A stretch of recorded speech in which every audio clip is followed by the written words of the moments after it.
Nia cha ngày ní cứ một tiền hai một vừa bay ở mình nhằm cha hai ngày ní mình cầm món là cha ngày sạch món cha hà lợi ní coi giống như đặt đam chiên đập một tông sừng rập quát hai nông miên món cha dương miên món bốn cha hai ní ngày được bao nhiêu cha thường xóm giống miên tại pan đăng tế hay lợi nó mình quạt màu còn là khơi những nhom máu quạt màu chung kia tay mình đó nữa lấy ní nhom mà chặt đào phớ hay đâm bay đá đâm bay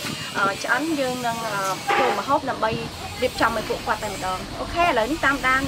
mưa ní nhom phơ mà hốt cũng ní cha lấy ní nhom chặt đào liềm co tục dạ cái này anh vợ lượt lắm rồi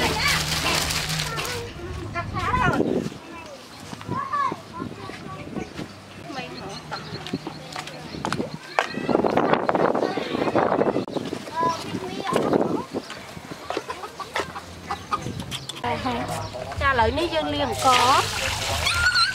tôi chứa giờ chứ năng thông á liền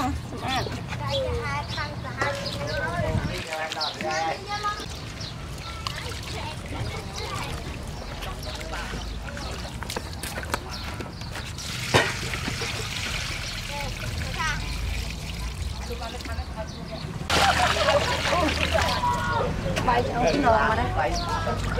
bài lao mà bài ơi tại không có chai biết bà là cô giờ kia bài bài mọt khăn là mình đây đang có thế này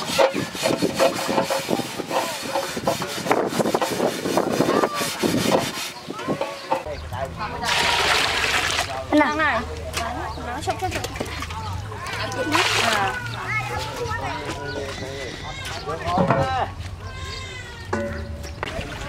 cho nên tao kia là những chặt ăn đi món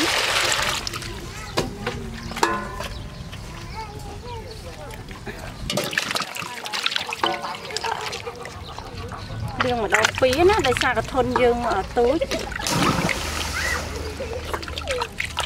ba lần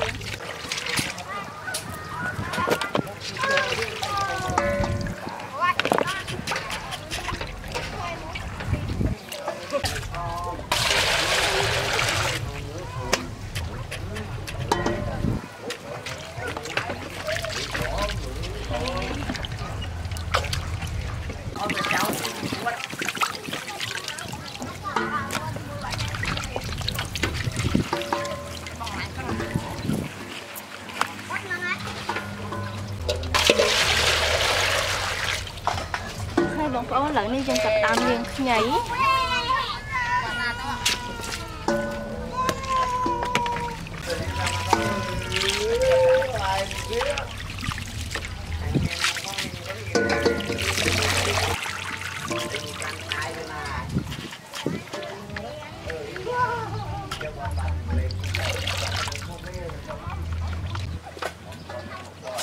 ui lừa gạt ai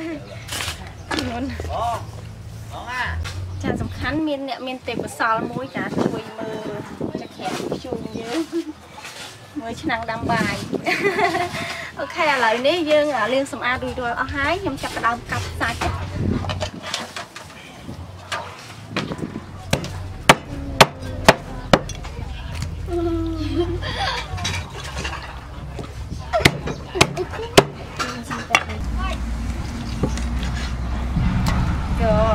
สลาคลาเจิงคลา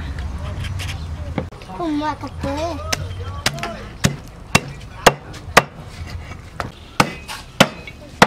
cho nên tao ní ngày ní ở ngặt tích để xa ở miền cái xay phủ cái sấy cái cho phơ bị tao lên cây đá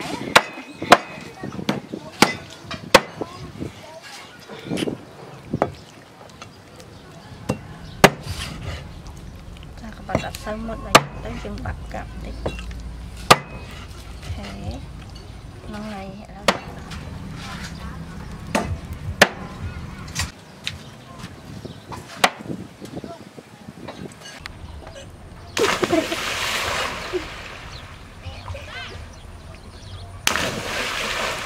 ok lại đi tập dân cô hai ngôi tập cô khăn đến tên lại nhân chặt đam nặng co số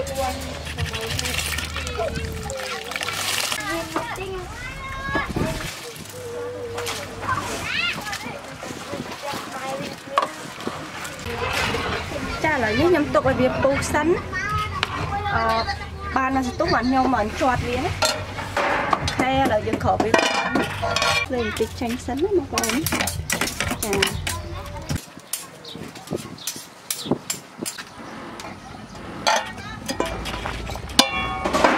cha là đi ba dân cũng thấy chả lấy nhưng mà trong này về đi tế nhầm chọt tập tranh khá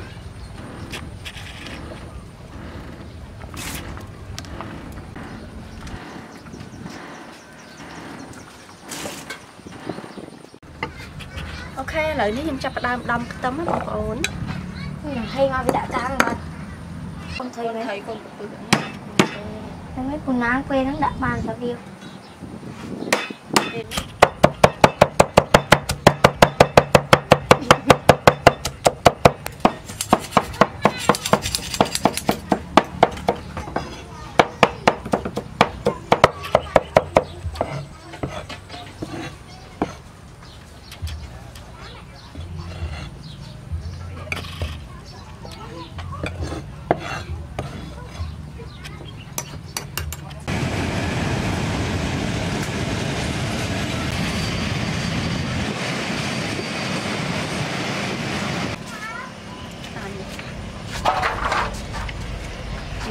ra thôi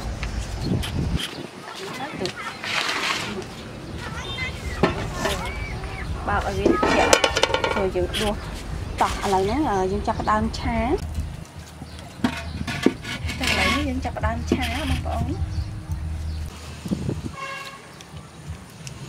ra lại nó đặt khăn trâu đó đặt tâm trâu đó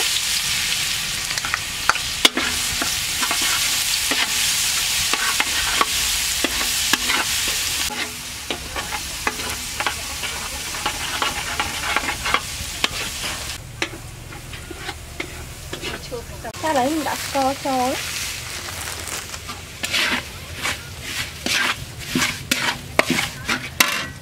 đi chén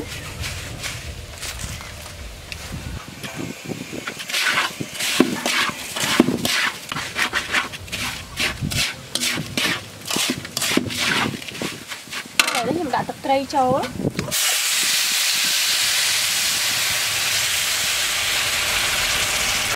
cha này xem đậm bỏ cho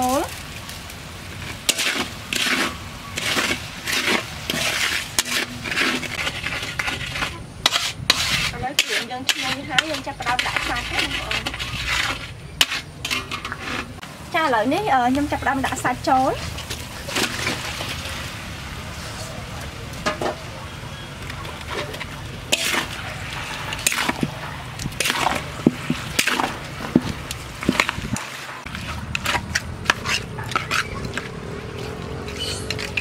trời ơi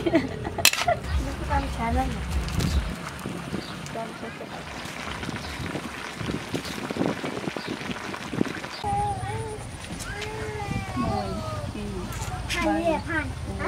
cầm một bơ cả quay cầm mua gì dương mà được thông cả ai chưa đôi mình kẹo được ai giống đó ai bài chương đôi mình kẹo ai vậy giống á tay bia mình một giống á tay bài chương thì bia kẹo nó té hết trong vậy giống á là ngày anh đang mình tinh ao ban tập năng ấy mình là bao brand ấy đó ok xa này sọc san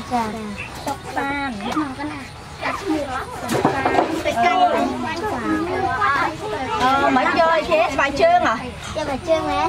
ai vô máy thế này năm mai vô đọc ram một con bài chương nè ngày hay là cái tiết nó chui ấy thầy mua vô màn đập bơi cái nãy đó bài chương mình mở chương cái nãy thử mình rồi thử chương thông chưa nó con mình xin tôi tiền xài may à vô màn cái này đập môi vô ấy kì vô cả ok màn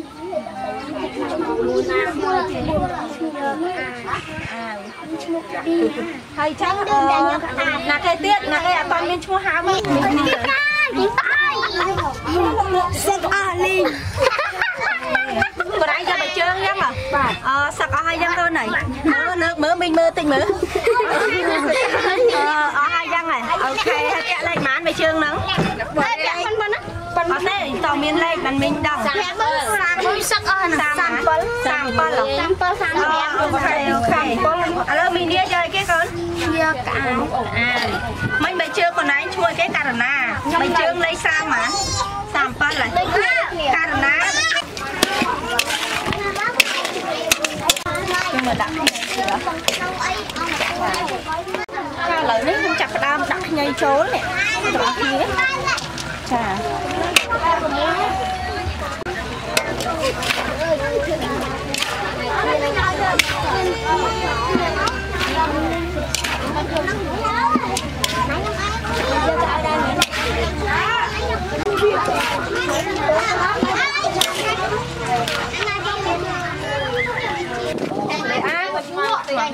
ý xong tao mua thì ông tít xăng cân đó là liệt trong nó cân trong dòng nó nhà bé nâng này ok chăm tít xăng đó con này là vô cái làm bài thôi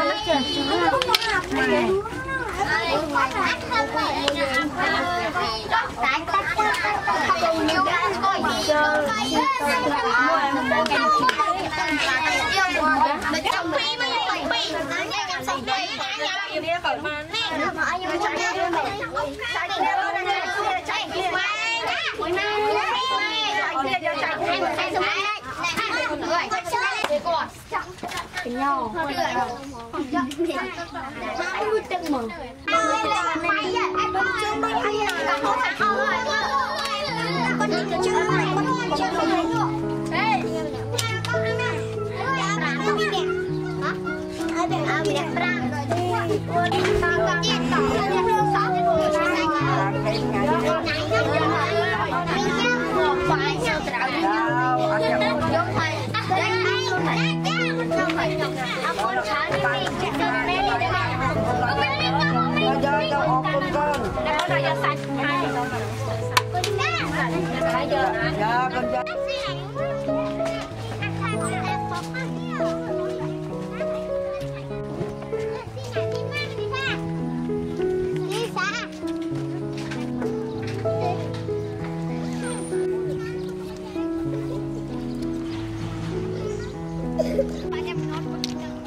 Makan